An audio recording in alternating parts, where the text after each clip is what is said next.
CEAP, Centro Espírita Altivo Panfiro. Uma casa de amor. Bom dia aos nossos ouvintes. Que Jesus abençoe a nossa manhã de estudos. Vamos estudar o livro Céu e Inferno. Estamos no capítulo 9. Os anjos, não é isso? Refutação. É o item 3. O item 3.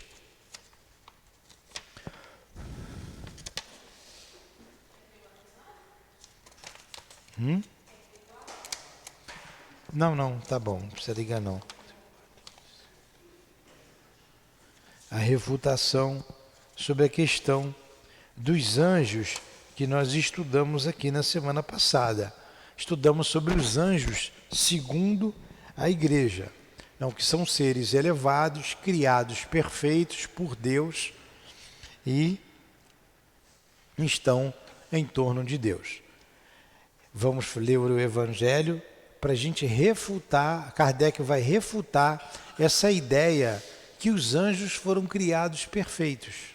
Né? E quem são os anjos para nós? Vamos ler o Evangelho, é o capítulo 21, haverá falsos cristos e falsos profetas.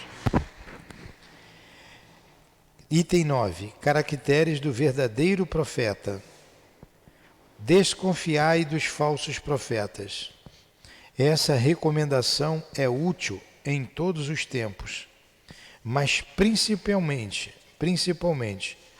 nos momentos de transição, em que, como neste, se elabora uma transformação da humanidade.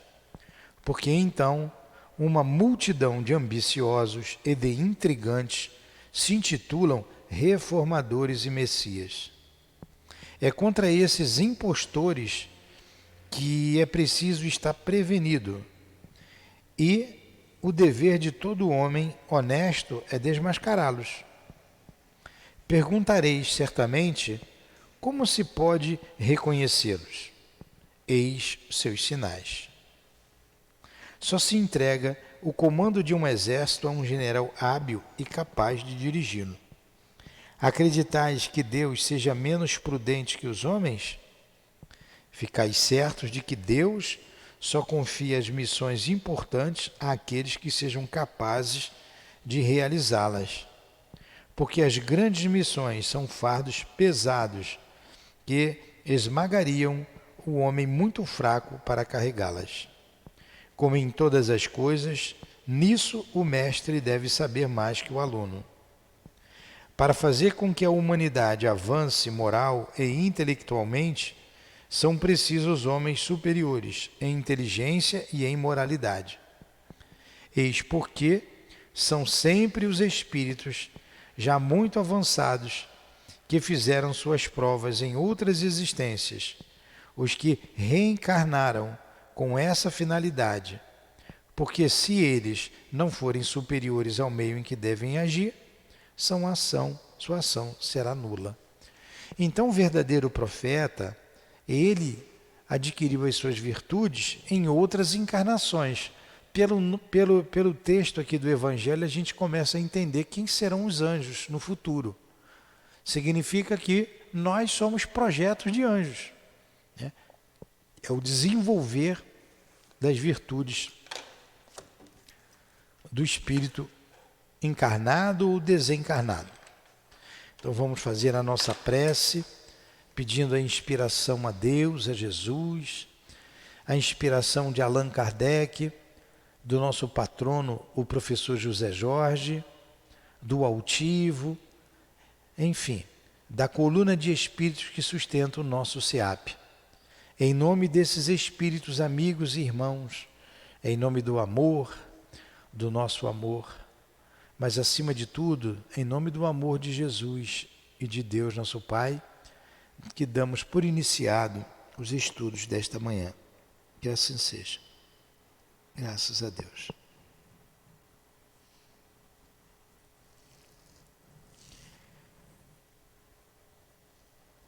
Então vamos lá.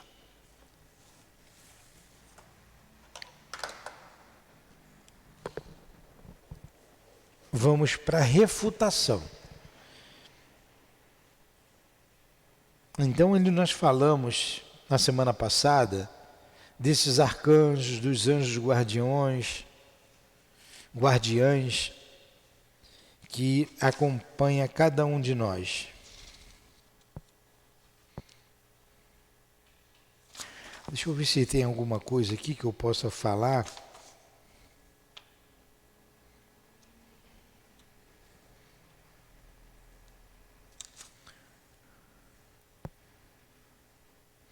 Sim, a gente leu no item 2 que Deus, eterno e infinito, no começo de tudo, de todos os tempos, tirou conjuntamente do nada, uma e outra criatura.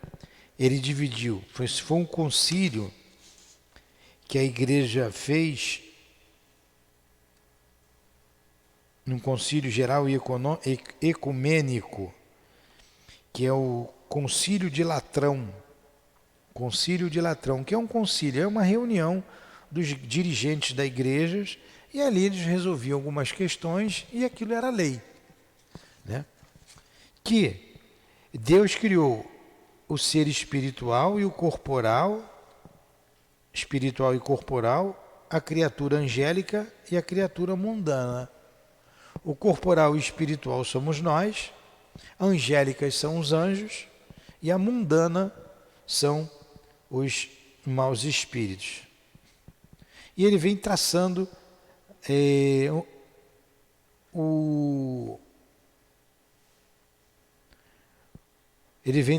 aqui em que se baseia, né, a base deles, né, que não tem base nenhuma, para justificar essa ideia, justificativa.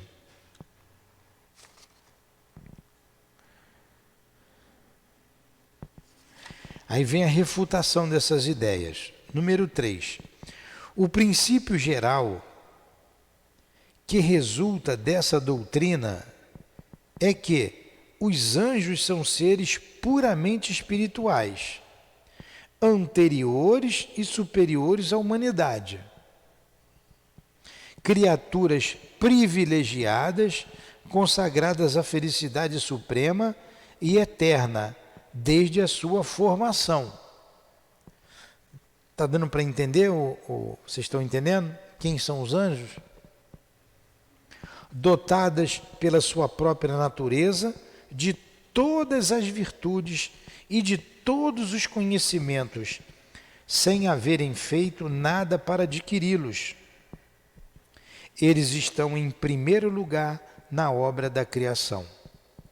Em último, a vida puramente material, e entre os dois, a humanidade formada de almas, seres espirituais inferiores aos anjos, unidos aos corpos materiais. Pronto, ele fez o resumo aqui, eu fui procurar lá atrás, ele fez aqui antes da refutação. Ficou bem clara essa ideia que se tem dos anjos? Então, seres privilegiados, foram criados assim, perfeitos, usufruem de toda a felicidade, e nós, criaturas imperfeitas, em lutas, Deus assim quis. E mais os seres materiais. Tudo bem até aí? Tá. Muitas dificuldades capitais resultam desse sistema. Inicialmente, qual é essa vida puramente material? Trata-se da matéria bruta? Eu achei que eram os seres inferiores, mas ninguém sabe o que é esse ser material. Então, no Concílio de Latrão, a igreja traçou a criação dos anjos, esses seres privilegiados, puros, do homem, que somos nós, que é o ser material com o ser espiritual, e do material. Mas ela não especificou o que seria esse material. E Kardec está perguntando, né, o que seria esse material? Seria a matéria bruta? Qual é essa vida puramente material? Mas a matéria bruta é inanimada e não tem vida por si mesma. Quer se falar das plantas e dos animais? Isso então seria uma quarta ordem na criação, porque não se pode negar que haja no animal inteligente algo mais que em uma planta e nesta, mas que em uma pedra.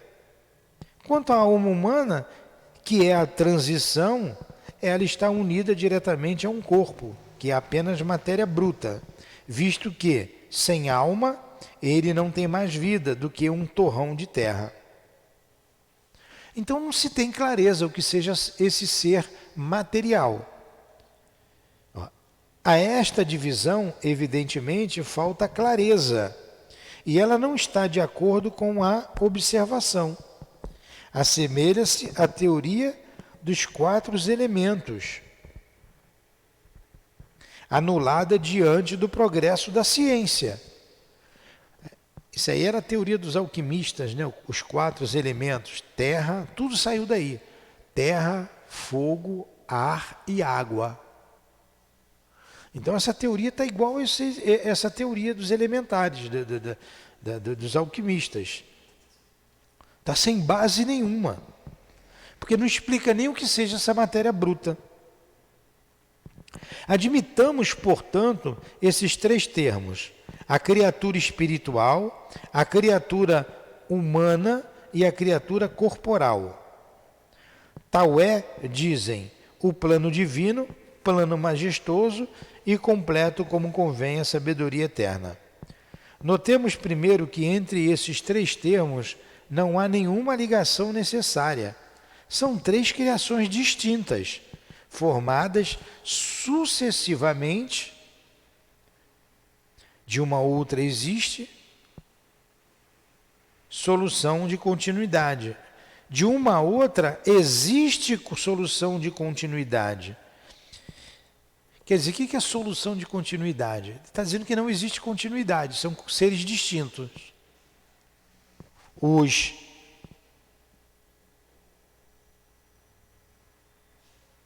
A criatura espiritual, que seriam os anjos, a criatura humana, que somos nós, e a criatura corporal. Não tem solução de continuidade, são seres distintos. Não há nenhuma ligação entre essas 3 criações. Isso segundo a ideia da igreja. De uma a outra existe solução de continuidade. Enquanto que na natureza tudo se encadeia, tudo nos mostra uma admirável lei de unidade, da qual todos os elementos, que são apenas transformações uns dos outros, têm seu traço de união. Essa teoria é verdadeira quanto a esses 3 termos que evidentemente existem. Apenas é incompleta, faltam-lhe os pontos de contato, como é fácil demonstrar. Então Kardec vai partir, o raciocínio dele, dessa teoria da formação da criação. Ele vai admitir esses 3 termos, a criatura espiritual, a criatura humana e a criatura corporal. Vamos lá. Então, o espírito, o encarnado e o ser angelical. Esses 3 pontos culminantes da criação são, diz a igreja, necessários à harmonia do conjunto. Que haja apenas um de menos e a obra está incompleta. Não está mais segundo a sabedoria eterna.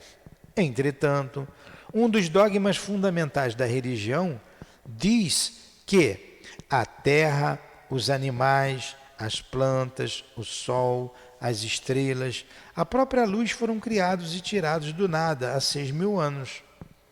Antes dessa época, portanto, não havia nem criatura humana, nem criatura corporal. Durante a eternidade decorrida, a obra divina ficara então imperfeita. A criação do universo, remontando a 6.000 anos, é um artigo de fé e de tal forma capital que ainda há poucos anos a ciência era anatematizada, quer dizer, era condenada, porque vinha destruir a cronologia bíblica ao provar a antiguidade maior da Terra e de seus habitantes. Então a própria ciência desmente isso tudo, a criação do universo há 6.000 anos. Dizem hoje, afirmam, que a Terra tem 4 4,5 bilhões de anos, né? Então não são 6.000 anos. E a ciência era condenada por isso. Mas vamos lá, vamos continuar no raciocínio de Kardec. Entretanto, o Concílio de Latrão, concílio ecumênico, que faz lei em matéria de ortodoxia, diz, olha só, nós dissemos isso, né? É um grupo de religiosos que se reúne, a cúpula da igreja, discute um determinado assunto e depois aquilo se torna lei.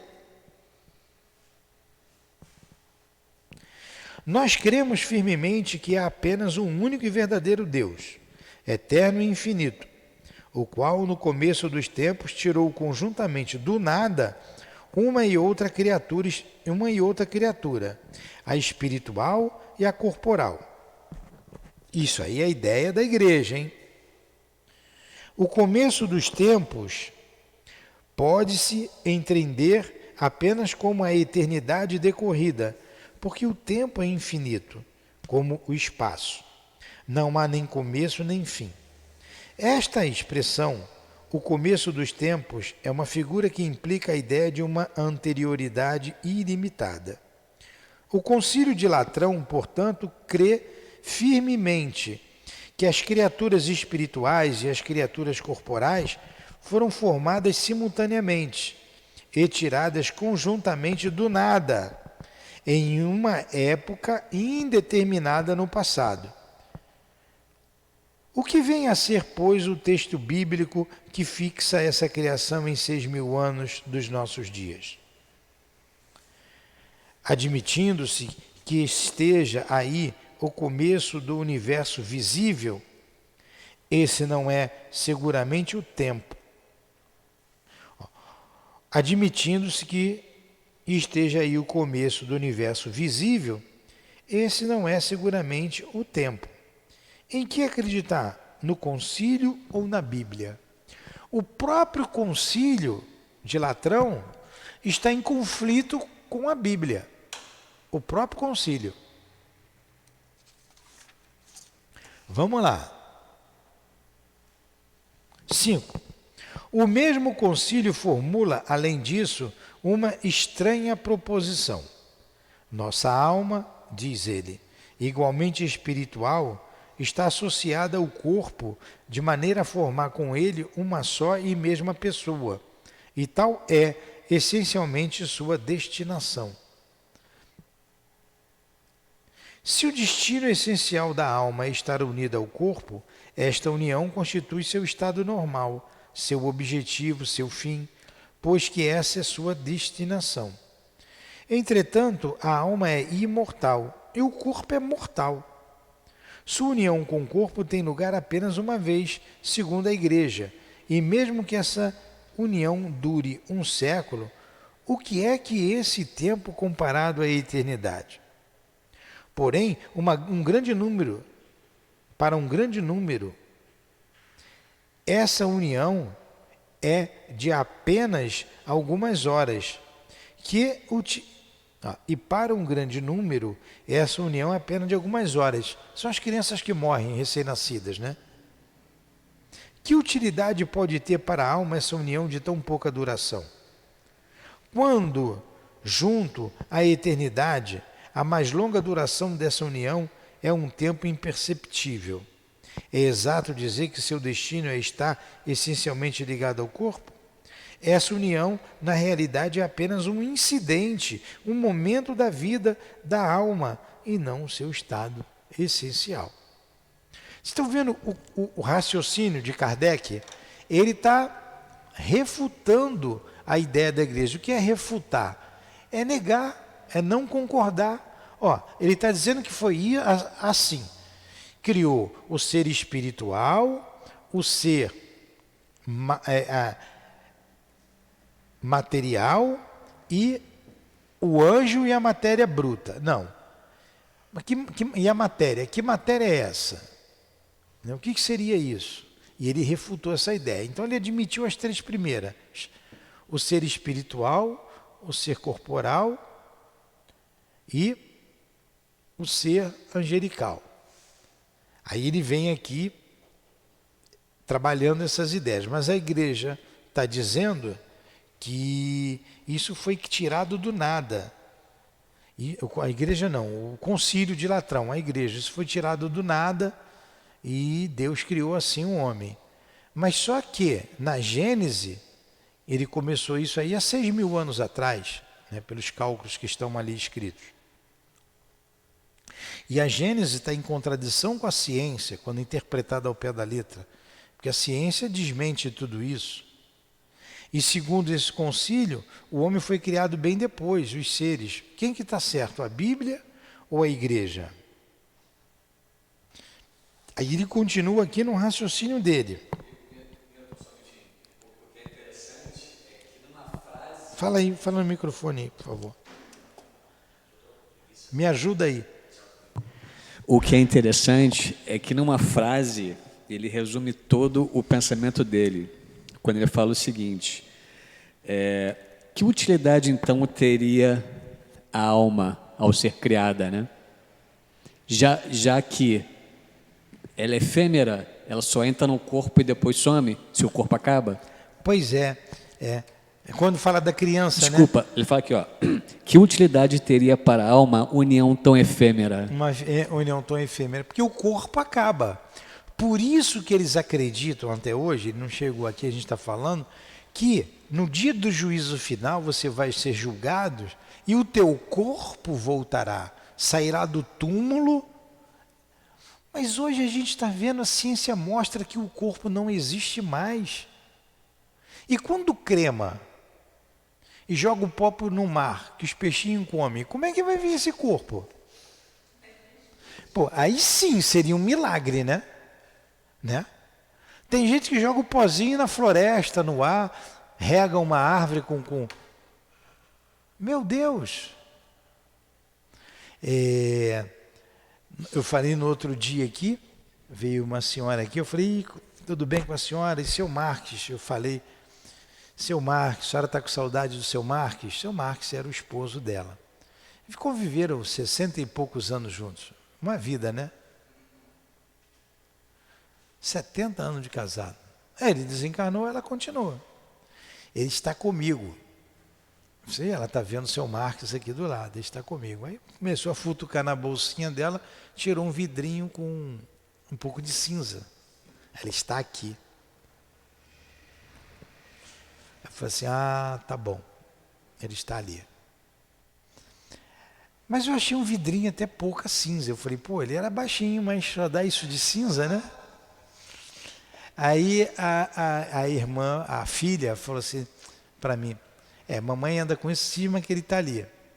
Ela está com um pouquinho da cinza, o restante foi jogado no mar. Agora, depois para juntar essa cinza toda e montar um corpo, vai ser difícil, é coisa para Deus, né? E se demorar muito esse juízo final, e o peixe que já foi para a panela, ou foi para a barriga de outro peixe, a coisa complica mais ainda. Então, não é lógico isso. Não é lógico. Vamos lá, vamos continuar aqui o raciocínio da igreja, a refutação de Kardec. Se o destino essencial da alma é estar unida a um corpo material, se por sua natureza e segundo o objetivo providencial da sua criação, essa união é necessária para as manifestações de suas faculdades, somos obrigados a concluir que, sem o corpo, a alma humana é um ser incompleto. Ora, para que por sua destinação a alma continua, o que faz-se necessário que após ter deixado um corpo, ela tome um outro, o que nos conduz à pluralidade forçada das existências, ou dito de outro modo, a reencarnação para sempre. Ele concluiu, se a alma sem o corpo é incompleta, e o corpo se esvai na natureza, então essa alma tem que tomar um outro corpo. Então está aí a reencarnação, a teoria da reencarnação. Inteligência, né? Uma análise óbvia. O que ele faz é pegar o próprio argumento da igreja, que falou que o fim da alma é dar móvel ao corpo. Então, se ele fala que o corpo morre e a alma sai, então existe reencarnação. Se a alma está incompleta sem um corpo, o que vai fazer com ela? Tem que tomar outro corpo. Pegando a própria ideia da igreja. Então me explica isso. Não tem explicação para eles. E mais, é verdadeiramente estranho que um concílio considerado como uma das luzes da igreja haja identificado a esse ponto o ser espiritual e o ser material, que eles não possam de qualquer forma existir um sem o outro, visto que a condição essencial da sua criação é estarem unidos. O próprio concílio se contradiz. É isso que Kardec está dizendo. E olha que ele está falando aqui da alma e do corpo, não falou ainda nem do anjo e nem daquele ser material que a gente não sabe o que é. O Espiritismo professa com relação à união da alma e do corpo uma doutrina infinitamente mais espiritualista, mas para não dizer menos materialista, e que tem ainda o seu favor estar mais conforme com a observação e o destino da alma. Segundo o que ele nos ensina, a alma é independente do corpo, sendo este apenas um envoltório temporário. Sua essência é a espiritualidade, sua vida normal é a vida espiritual. Ele está dando uma outra opção. Ó. O Espiritismo está dizendo que é isso. O Espiritismo é muito mais espiritualista, ou menos material do que vocês estão dizendo aí. O Espiritismo está dizendo que o espírito independe do corpo. É independente do corpo. Que a alma é toda espiritual e o corpo se desvanece. E ele continua nesse raciocínio. O corpo não é mais que um instrumento para o exercício das suas faculdades, nas suas relações com o mundo material. Porém, separada desse corpo, ela desfruta das suas faculdades com mais liberdade, mais amplidão. Não é bem mais natural isso? E todo mundo vê assombração por aí. A alma do outro mundo, como chama, que nada mais é do que os espíritos, a alma dos homens que viveram na Terra. Então, a explicação mais simples e racional para a alma. Alguma coisa, Luiz? Não? 7.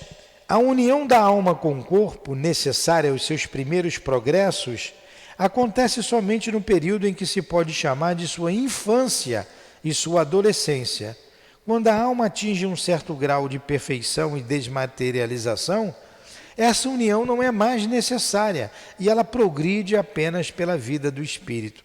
Além disso, por mais numerosas que sejam as existências corporais, elas estão necessariamente limitadas pela vida do corpo, e sua soma total não abrange, em todos os casos, mais que uma imperceptível parte da vida espiritual, que é ilimitada.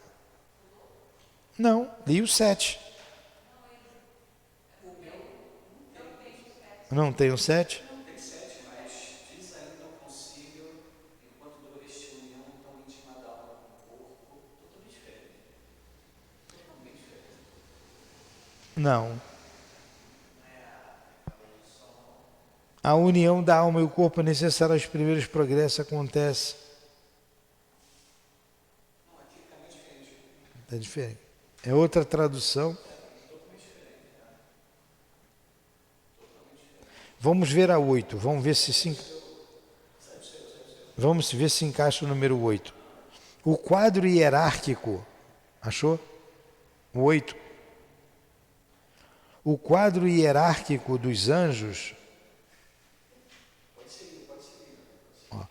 8. O quadro hierárquico dos anjos nos demonstra que várias ordens têm em suas atribuições o governo do mundo físico e da humanidade, que eles foram criados para esse fim. Porém, segundo o Gênese, o mundo físico e a humanidade só existem há 6.000 anos. Portanto, o que faziam esses anjos antes desse período? Durante a eternidade, já que não existiam os objetos de suas ocupações. Os anjos foram criados de toda a eternidade? Assim deve ser visto que servem para a glorificação do Altíssimo. Se Deus os houvesse criado em uma época determinada qualquer, teria ficado até essa época, isto é, durante uma eternidade sem adoradores. Olha o raciocínio. Ele disse que criou a igreja, o Concílio de Latrão disse que criou os anjos por toda a eternidade.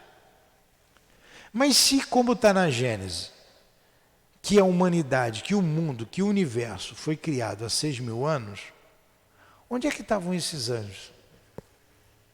O que eles estavam fazendo? Estavam sem função? Olha o raciocínio. Aí está dizendo aqui. Mais adiante, o concílio, esse é o item 9. O teu é o 7. Mais adiante, diz o concílio, enquanto dure essa união tão íntima da alma com o corpo, então chega um momento em que essa união não existe mais? Essa proposição contradiz a que faz dessa união a destinação essencial da alma.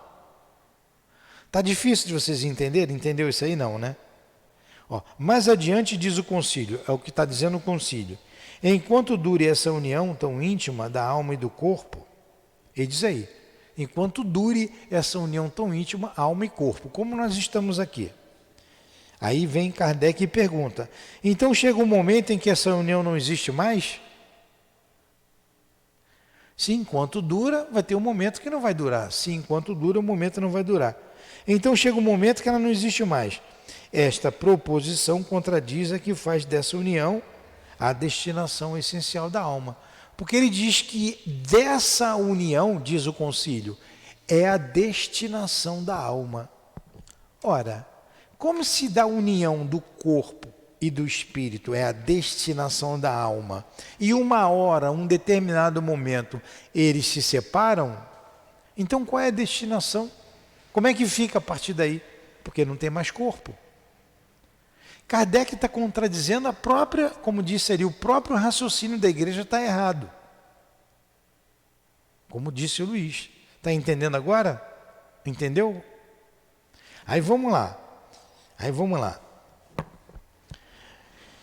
Ele diz ainda, as ideias lhe chegam pelos sentidos, pela comparação dos objetos exteriores. Isso aí diz o concílio. Essa é uma doutrina filosófica em parte verdadeira, porém não no sentido absoluto. Segundo o eminente teólogo, é uma condição inerente à natureza da alma receber as ideias somente pelos sentidos. Ele esquece as ideias inatas, as faculdades, às vezes tão transcendentes, a intuição das coisas que a criança traz ao nascer e que ela não deve a nenhum ensinamento. O concílio está dizendo que tudo que a alma sabe chega através dos sentidos do corpo, dos 5 sentidos. Tudo. Aí ele está dizendo, ele está refutando essa ideia. E as crianças que trazem uma inteligência fora do comum que nunca aprendeu com ninguém? O que a criança traz que não foi adquirido pela educação. Como é que explica isso? Fala, Luiz. E o pensamento do Concílio de Latrão é mais confuso do que se supõe. Porque se eles falam que o espírito não é a carne, como que o espírito vai absorver só os sentidos? Deveria absorver só o que vem do espírito. Só o que vem da carne que vai alimentar o espírito. Justamente. Exatamente isso. É tudo contraditório. Mas você não podia ir contra, porque senão, em nome de Jesus, você seria um herege.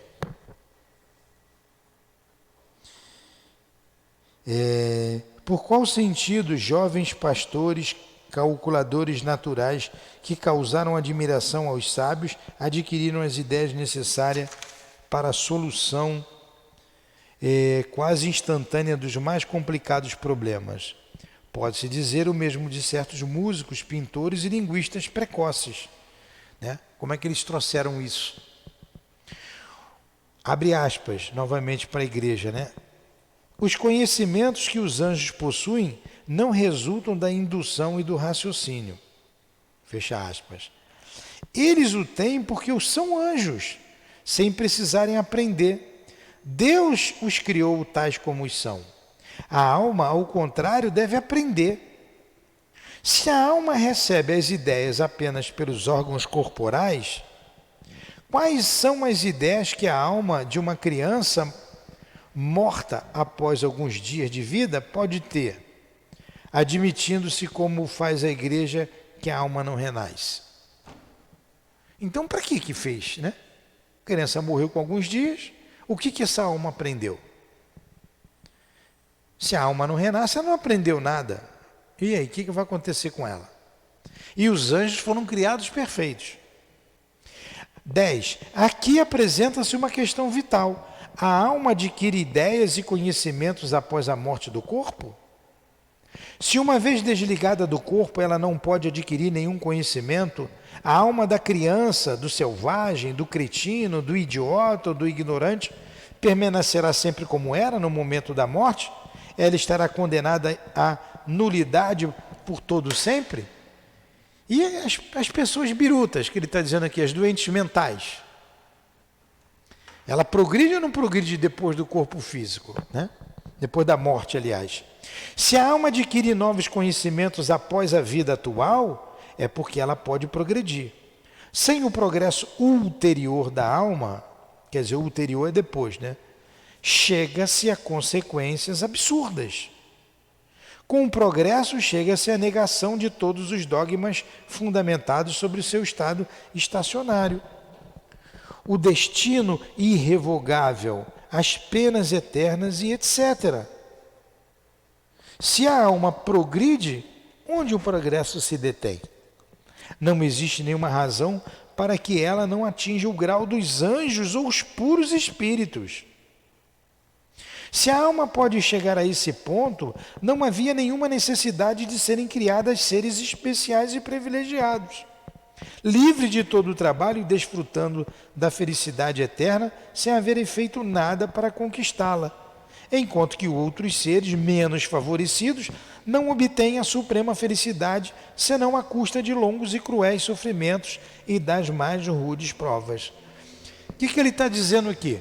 Se você progride depois da morte, por que criou um ser especial, um anjo, que não fez nada para progredir?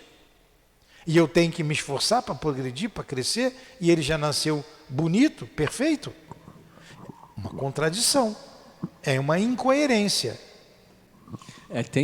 Tem uma teoria da Igreja Católica que fala que esses anjos e toda a teologia é baseada na mitologia grega, que tem deuses. E os deuses são deuses, eles são perfeitos, foram criados por, né, o Deus superior e não se fundem com os humanos, né? Nós estudamos tudo isso aqui atrás, toda a parte da mitologia, quando ele falou do inferno e do céu. E quando essa questão do inferno, que a igreja trouxe, que também foi fruto dos concílios, nós estudamos, vem da mitologia grega, da mitologia romana. E ele mostrou que o inferno católico, ele é muito pior do que o inferno mitológico, da mitologia. Porque na mitologia, o castigo é individual. No inferno católico, no inferno da igreja, o castigo é coletivo. Você entra para o caldeirão se você errou pouco, com ela que errou muito. Não tem justiça.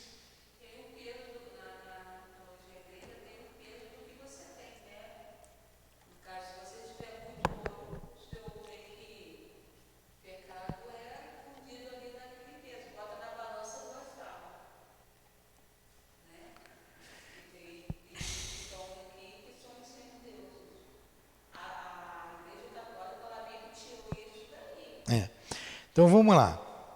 Número 11. Visto que a majestade dos reis deve seu brilho ao número dos seus súditos, seus oficiais e seus servidores, o que existe de mais próprio para nos dar uma ideia da majestade do rei, dos reis, do que essa multidão inumerável de anjos que povoam o céu, a terra, o mar e os abismos. E a dignidade daqueles que se mantêm continuamente prosternados ou de pé diante do seu trono? Não é rebaixar a divindade, assemelhar sua glória ao Fausto dos soberanos da terra? Porque é baseado nos soberanos da terra, porque o rei tinha súdito, então criou os seus anjos como súdito de Deus. Essa ideia incutida no espírito das massas ignorantes falseia a opinião que se faz da sua verdadeira grandeza. É sempre Deus, reduzido a mesquinhas proporções da humanidade. Supor que ele tenha necessidade de milhões de adoradores incessantemente prosternados ou de pé diante dele é atribuir-lhe a fraquezas monarcas, as fraquezas dos monarcas, déspotas e orgulhosos do Oriente. Por isso que diz que esses anjos ficam tocando harpinha para Deus. É a comparação do monarca com os seus súditos. Então Deus gosta de ser adulado?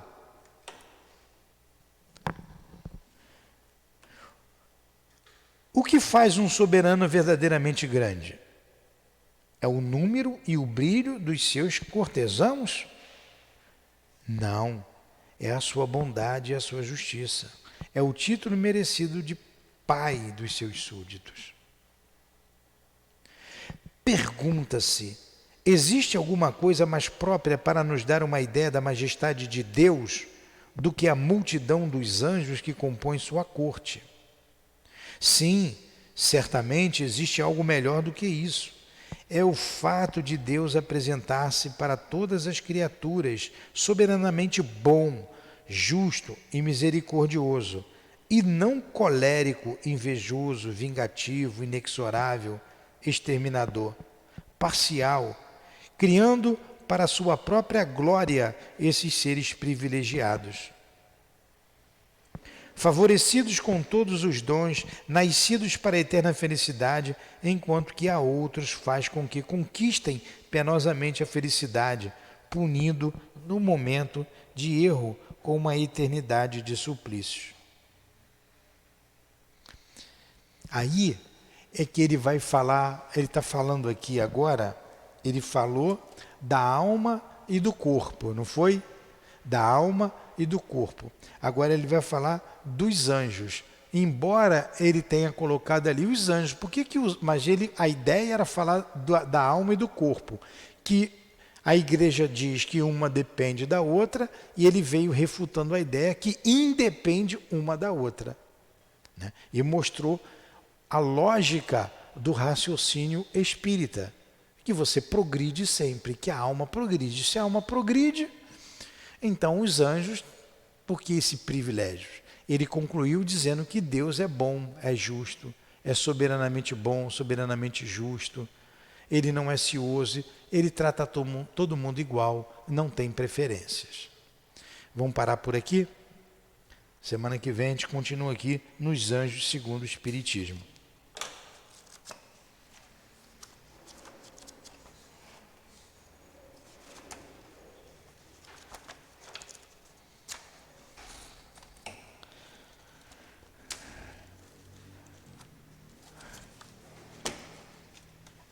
Vamos lá fazer a nossa prece e pedir a Deus que nos ajude a manter sempre o equilíbrio, a serenidade, agradecer a Deus por esses momentos, pela vida, pela instrução que alimenta o espírito, pelo pão que alimentou o nosso corpo e alimentará, mas pela instrução, pelo alimento da alma que recebemos esta manhã. Vendo, entendendo,